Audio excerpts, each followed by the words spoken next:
Okay, you guys, so another unboxing and banter. Today I have Positron kit from LDO, purchased through S3D. Absolutely love these guys. Got my Milo through them. I have to look and see if I did an unboxing on Milo.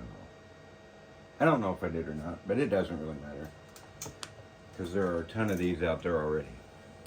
So, yes, I opened the box. Yes, I did like these other typical guys, and I covered up my address, but the absolute truth is, I don't care if you come to my house.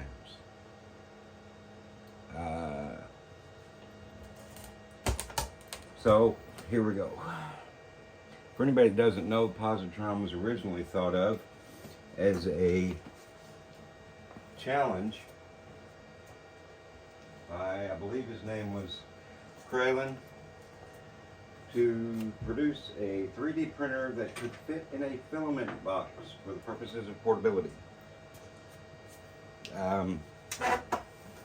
There are a number of other 3D printers, obviously, and they're much larger. This was just, everything in life starts out big and people try to make it smaller. It is what it is. Suffice to say, he succeeded. And then he handed the project over to a project manager who goes by the handle of Nomad. And LDO became involved, and they produced kits much like they do for Voron and everything else. So, anyway, let's get on with this. When we opened it up, we are greeted by the shipping label and a nice little thank you from West 3D. I can tell you this was part of a pre-order for batch 2. I strongly dislike pre-orders. I like to put my hands on things. But I waited, and once they got it, it came from Oregon to Indiana in 3 days. So it's impressive in and of itself. So we have our really nasty little caramel apple sucker. Yeah. We're gonna pitch that. West 3D sticker. My camera's kind of off to the side, so ignore my mess if I happen to be a little off sides when I'm doing this. Our LDO documentation, which contains inventory lists, stickers, put that to the side, packing material, and we'll call it the LDO crate. I'm glad I'm videotaping this because these are typically like Jenga boxes, or those little Easter puzzles. Once you take them out, you'll never get them back in the same orientation. It'll never happen. But it all fits in the box initially. So we have a fasteners box, screws, zip ties, TPFE tube,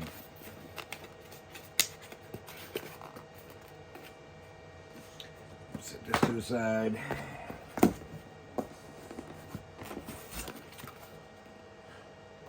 PV3 MTK2 motor kit. Oh, look, we got those nice little indicators for what motor is what. But when you assemble this thing, it's going to be buried inside the housing. So,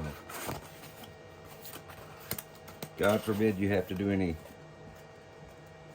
repairs internally.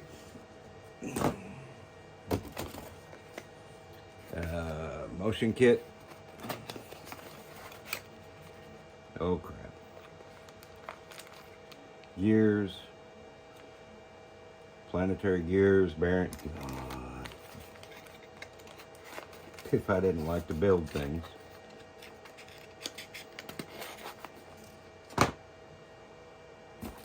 Linear rail kit. We got our nice little deal for removing the carriages to lubricate, but from what I understand, batch 2, you shouldn't have to do that.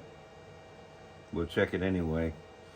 And typically carriages have an inlet port on either end where you can actually shoot grease directly into the bearing. But all of that will come about later.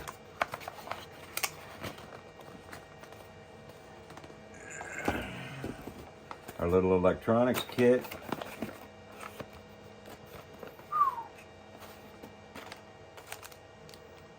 USBs. This one, from what I understand from batch 1 to batch 2, this one makes use of a Z end stop switch, where the original one did not, but we have one. Tool head PCB.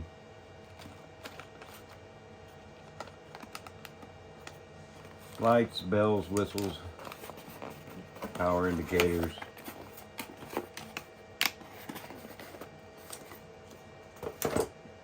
What is this? I don't know what this is. Power cord. I'm not going to open the power cord. And then we have our nice little case, which the original concept was that this fit in a filament box. I can tell you from what I've seen, it does. But it comes with accessories. So it'll store in this box with its accessories. Nomad was talking. They did an updated sticker on batch 2. It's supposed to be like a list of all of the hardware parts.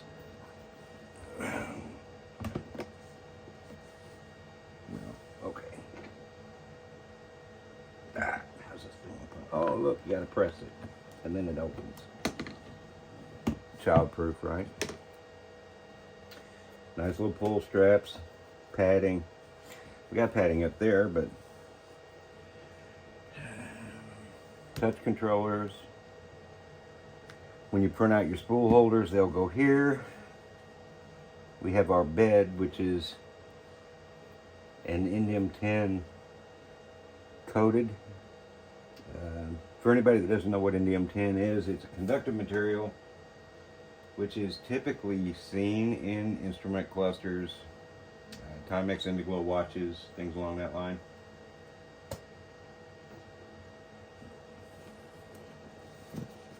Underneath here,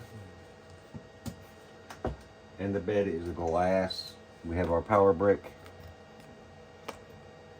It's an external power supply. But from what I understand, later there are supposed to be mods to incorporate an internal power supply. Not really sure why you'd want to do that on a really small unit for thermal concerns. But anyway, in here we've got a lot of machined plates and parts. A diffuser cover for the LED indicator, because everything has to have an LED. Oh, going off camera again. Okay. More printed parts. The bed holder. And the base plate. So, what number do I have? I think it's like 400 or something. They said it was... Wow. Okay. Apparently it's like the last 4 digits. And if that's right, apparently I've got kit number 8.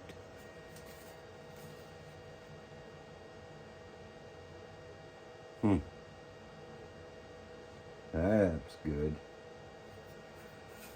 So, anyway, unlike most of our typical do-it-yourself kits, which are, in the case of the Boron team, parts are purchased off the shelf, so you can build a complete 3D printer. Their plans are, or their mantra rather, is to not, you want as few custom parts as you can possibly get. That way you can fix your printer at any time. I'm leaving this plate out because I gotta ask my man about that.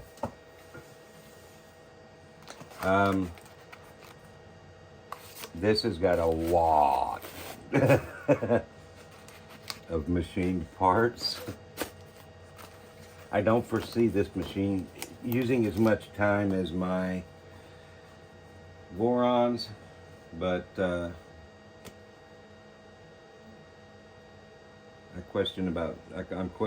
finding myself questioning serviceability, parts availability.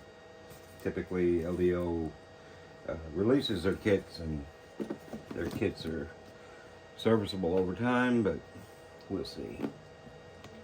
And then that goes back in there, and we close it. Anyway.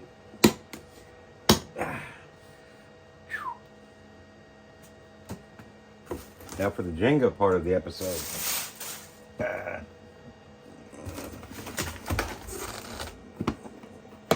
This is going to go back into here. I know there's going to be somebody out there watching this going, no, don't put that there. It doesn't matter. As long as it all goes back into the box.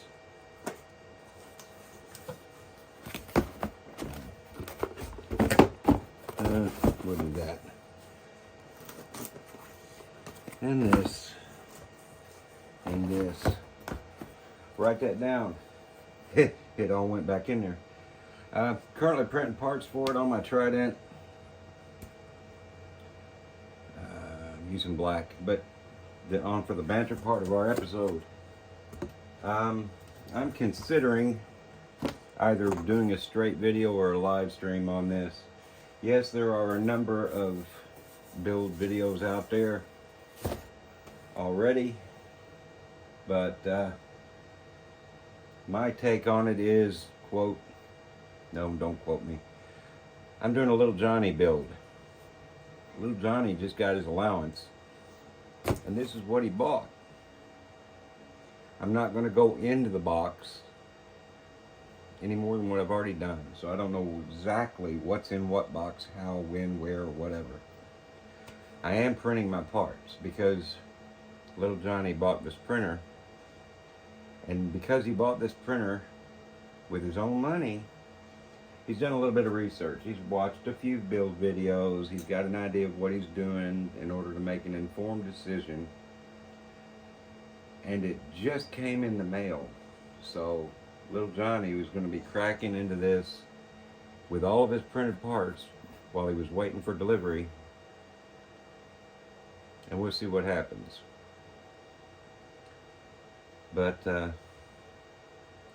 I've also considered I plan on doing it in a single set.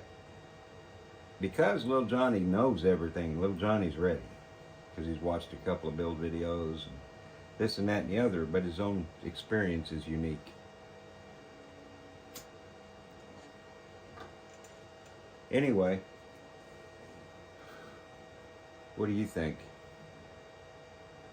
Should I try to live it? Should I just record it and put it up? Do you think there's a specific format? Because I know a lot of streamers will sit there and do reviews and everything because they get sent product to test and evaluate, and they try to do it blind. But I'd like to believe that somebody that just spent in excess of $500 on a kit isn't doing it blind, that they've actually done some kind of research.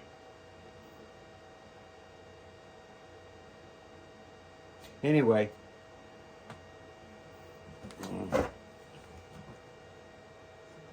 I've got a couple of days. because the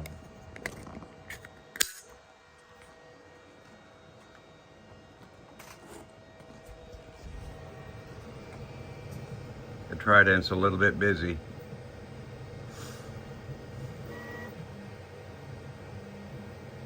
Let me know what you think in the comments.